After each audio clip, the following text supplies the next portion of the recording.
Outline, extra, extra, el radio es el medio. Hoy presentamos Atendiendo Enfrente. ¿Por qué llegamos a un radio de alto contenido noticioso? Una perla auditiva. Con un pequeño detalle. Algunas respuestas hay que escucharlas. Perla Xochitl Orozco. Muy buen día y qué gusto hablar contigo. Gracias por aceptar esta entrevista, Perla. Qué gusto es para mí, Jaime. Jaime Kurt al habla. Oye, un flashback de algunos años, ¿eh? ¿Qué tal? ¿Cuántos años? Tú eras un jovencito que iniciaba en la radio. Bueno, tú también. Yo sí, era muy joven. Sí. Bueno, más o menos. Seguimos siendo jóvenes. La primera pregunta, Perla, platícanos por favor de tus inicios en el periodismo en radio. ¿Cómo fue el inicio? ¿Por qué el radio? ¿Por qué el periodismo? Fíjate que yo recién había terminado la carrera de periodismo en la escuela Carlos Septién García. Uh-huh.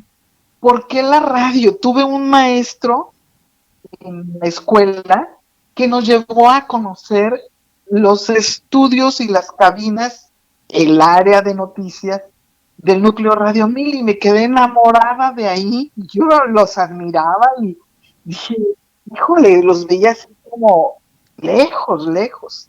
Uh-huh. Bueno, pues en 1975, cuando recién termino, uno de los reporteros de Radio 1000, que se llamaba Jorge Rocha, y digo se llamaba porque en paz descanse mi querido Jorge Rocha, llegó a donde yo estaba con mi primer trabajo y me dijo, oye, hay una oportunidad yo trabajaba en el gobierno del departamento del Distrito Federal como reportera, era boletinera. Uh-huh. Boletines y cubría las actividades de los delegados, ni siquiera del regente. Jorge Rocha, que cubría la fuente, me dijo, oye, hay una oportunidad. Le dije, ¿de veras? ¿Quieres? Ven. Y fui. Ya, bueno, me presenté, estaba ahí, para mí era algo así como, híjole, a ver si me aceptan. Yo los veía grandes, pues yo del periodismo apenas estaba saliendo del cascarón. Ya llegué y estoy hablando de 1975, uh-huh, junio, y una gran ilusión era los de Núcleo Radio 1000.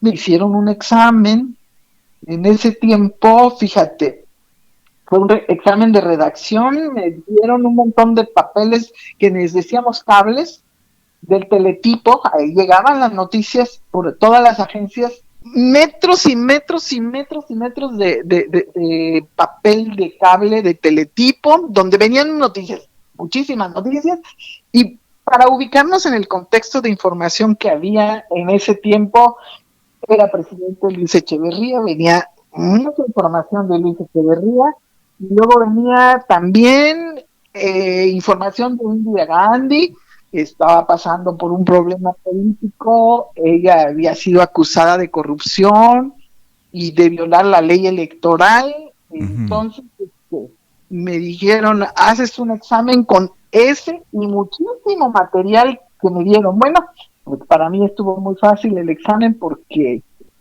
la nota era Indira Gandhi y Echeverría, y hice el noticiero y al día siguiente ya estaba yo trabajando en Radio 1000, porque para esto que sepas que le surgía. Y así empecé yo en radio. Uh-huh. Oye, está muy bonito. ¿Y quiénes estaban, cuando ya entraste, a quiénes identificas como tus primeros compañeros? ¿Quiénes estaban en la división noticias? En la división noticias estaba pues el mismo Jorge Rocha que me recomendó, estaba Edgar Hernández, Uh-huh. Edgar Hernández que cubría la fuente política, Amalia Frías Santillán, estaba, ¿quién más? El Jorge Teodoro Rentería Arroya B. Como director. Uh-huh. Él era el director de noticias. Sí. Él fue el maestro que me había llevado a conocer allí. Era tu maestro en la escuela. En la escuela. Eh, Ujú. de quién- Oye, una curiosidad escolar. En la Carlos Septién, tus maestros, ¿cómo ubican, de dónde nació el periodismo? ¿Cómo lo ubican ellos?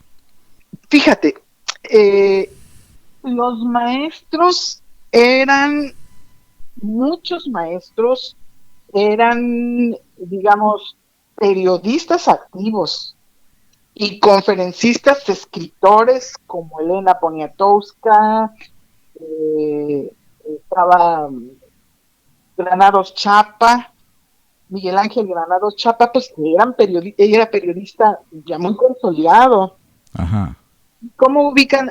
Había pocos periodistas que no ejercieran el periodismo. sí. Era una escuela en donde todavía no había el reconocimiento de la licenciatura. Ujú. Y no creas que era una escuela convencional en donde la mayoría eran jovencitos que llegan a iniciar una carrera. Había profesionistas Ujú. de todo tipo, que quiero decir, maestros de escuela, Ujú. eh, licenciados en economía, de la libre de derecho, que Oye, querían pero ¿no tenían alguna clase de historia del periodismo o algún maestro que les dijo, vayámonos desde el principio, después de los dinosaurios, etcétera? El sí, periodismo nace aquí. ¿No hubo una clase así o no lo ubican? ¿No te hablar de acuerdas? no, sí, claro que sí. Teníamos historia del periodismo, sociología, derecho. Nos Ujú. daban clases de derecho. Teníamos un abogado que era buenísimo. Granado Chapa era de sociología y de historia del periodismo también, por supuesto. Radio, televisión, fotografía, de qué más nos, bueno, crónica, cada género del periodismo, cada Ujú. género teníamos, era una materia. Ujú. Redacción era muy importante. Ujú. Oye, pero ¿no te acuerdas a quién consideran, quién es el papá del periodismo? El papá del Por periodismo, decirlo así, ¿verdad? pues Carlos Septién García, que fue un cronista taurino, Ujú. también, él sí, sí. Ajá, puede ser, es correcto. Ahí lo consideran. Me voy a saltar en el tiempo, porque yo cada vez que tengo la oportunidad de platicar con algún excompañero del Núcleo Radio 1000, especialmente de la División Noticias, lo hacemos con mucho agrado, con mucho cariño y con un gran peligro de exagerar. Pero yo creo que estamos en lo cierto. Yo creo que el momento que vivió la División Noticias del Núcleo Radio 1000 es un momento histórico, es un momento muy importante, sobre todo, bueno, para todo el Núcleo Radio 1000, pero como estoy hablando con Perla Xochitl Orozco, ¿qué piensa ella de ese momento de la División Noticias del Núcleo Radio 1000? ¿Estamos exagerando el momento o realmente sí fue uno de los momentos más importantes del periodismo en radio? ¿Y por qué? Sobre todo es, ¿por qué lo consideras así?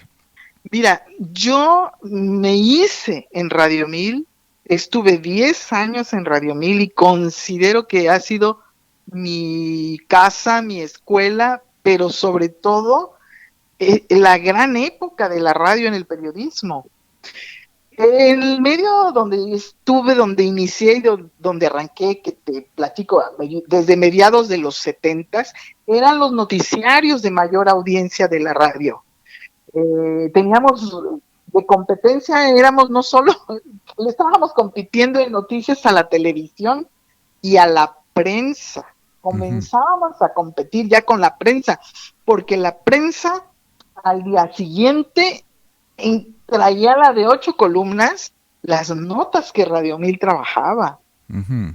No solo Radio 1000, teníamos nuestra competencia con otras cadenas de radio, como era la X, que daba noticias todo el día, pero que no era, no era tan escuchada como el Núcleo Radio 1000, la división noticias del Núcleo Radio 1000. Y quiero decirte que, pues, tú te recordarás, la cadena tenía 10 estaciones de AM y FM. Ajá. Y los noticieros se encadenaban a la misma hora. Bueno, no se encadenaban, no es cierto. Los noticieros se pasaban por diferencia de algunos minutos, porque los pasábamos grabados, de minutos antes los grabábamos, y por las 10 estaciones. Yo digo que no exageramos al sentirnos protagonistas de la época de oro de Radio 1000. De verdad, mira, yo a la fecha, yo ya tienen tantos años que no transmito radio y que después estuve en televisión y también me retiré de la reporteada, pero hay gente que todavía me escucha. Oye, tú eres Perla Xochitl Orozco. Ay, bueno, me emociona. Todavía me emociona. Y yo digo, ay, de verdad tú me escuchabas, pero cuando ibas al kinder, ¿no? En los noticieros de la mañana.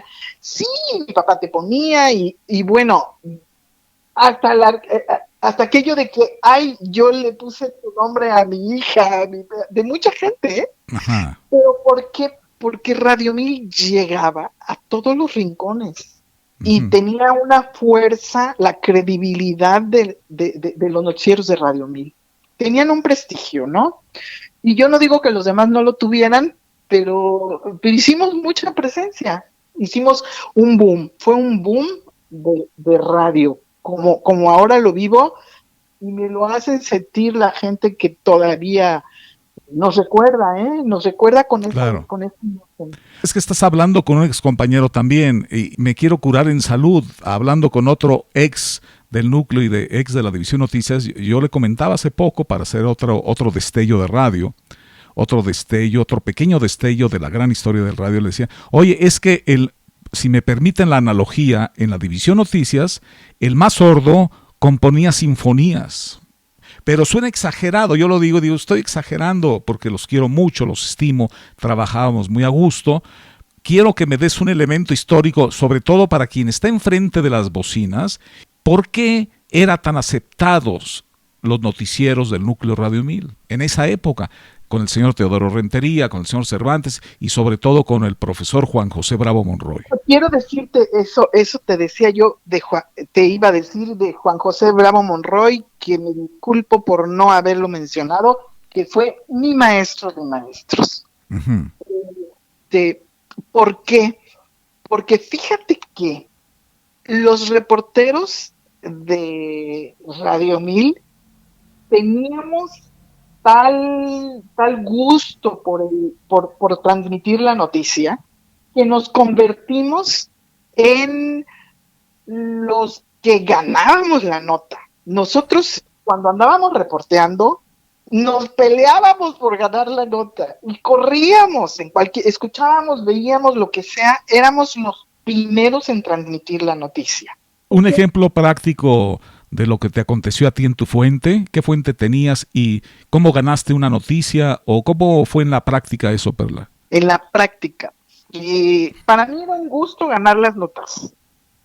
Yo cubrí de todas las notas de deportes, policía, salud, educativas, pero por apoyo de Juan José Bravo Monroy, que luego fue mi jefe, cubrí la fuente de presidencia y las fuentes políticas.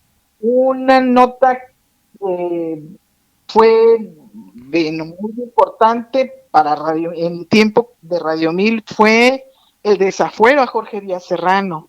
Esa nota la ganamos nosotros la dimos antes de que en la Cámara se oficializara, en la Cámara que se iba a ver el proceso, el procedimiento del desafuero. Pues yo corrí, le dije al teléfono y le dije a quien estaba en la redacción, vas a todas las cabinas y dices que tenemos cadena. Tú recordarás que teníamos prohibida la cadena.